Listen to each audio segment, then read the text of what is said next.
This episode of Film Riot is brought to you by Domain.com. Welcome to Film Riot Tuesdays, because it's not Monday. Because we're late. Because we're late. Because studio. Because studio.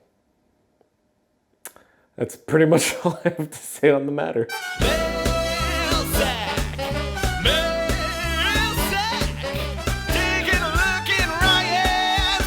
Pros and cons of moving to a separate studio compared to the home studio. What's the benefits you guys will get here, and what was the benefits of the home studio that you wish you could have at your new studio? It's pretty much all pros. There's very few cons to the situation. I mean, some of the cons are, obviously my overhead is a lot heavier now, so we really have to hustle, where if there was more of a safety net when it was a house situation, we were paying way less. It was more like half than what we're gonna be paying now.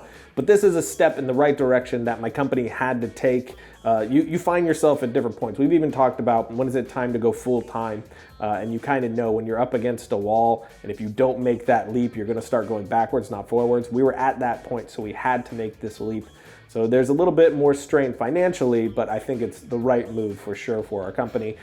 The other pros are very personal. You know, I have my personal life and the professional life inside of my house where I'm supposed to live, and we now have a baby. So it's me, my wife, and my baby inside of a house where there's also a group of people who work for me full time. So it was impossible to really separate my personal and professional life, and my studio office being in my home. It was really easy to work till midnight, 1 o'clock in the morning, whereas now it's a whole lot easier to disconnect those two things, stop work, go home, and just spend time with my family. And I feel like productivity is already up, because a studio, it's an office space. It feels like this is where I should be to work, whereas home, it feels like this is where I should be to relax. So it was a bit confusing almost psychologically.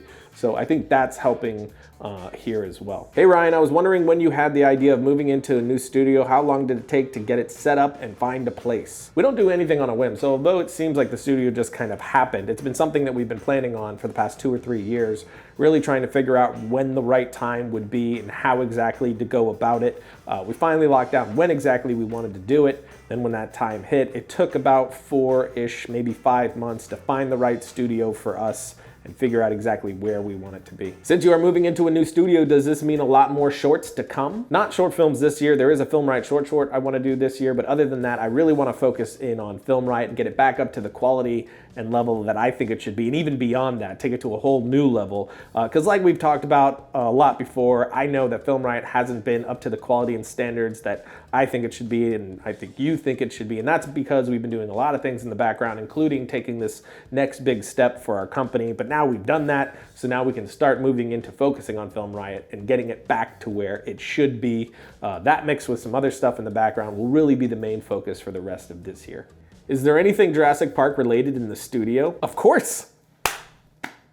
You okay? Would you ever use in-camera audio as your primary source of audio? We do it all the time. I think we've shot more like that than we've shot with 2 systems. Film Riot is shot entirely in-camera audio, and a bunch of the shorts that we've done is that way too. We've done it with 2 system as well, but if you have a camera with really good in-cam audio, then there's nothing wrong with doing it that way when you're on a run and gun. Obviously, it's a lot better to have a sound recordist than a mixer, but sometimes you can't have those things. Last question, where are the action sequences you were talking about? We're actually finishing those up right now. We should have the finals this week, but I'm not 100% sure on when they're being released. We're doing this in partnership with DJI, so we're still talking about when we want the release to be. It might be in May, but I don't know that 100% just yet. Once we know, you will know for sure.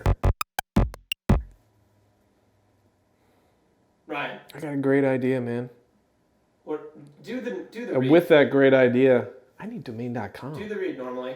They got domain extensions. It's a list of 400 plus and growing. Is this really what you're going to do the whole You time? can get domain extensions like .club, .design, .com, you know, do what you .org. want. It's your world. Man, I could brand myself in ways that were never before possible with domain.com. Yeah. And if you use the coupon code FilmRiot at checkout, you get 25% off your order. That's money savings. Is it weird that I want to hit you in the face? 25% up money savings. Emails, domain names. When you think domain names, thinkdomain.com. thinkdomain.com. Oh, you're the worst. How good was that? It was kind of like that Matthew McConaughey commercial. You add drama and people are like, yeah.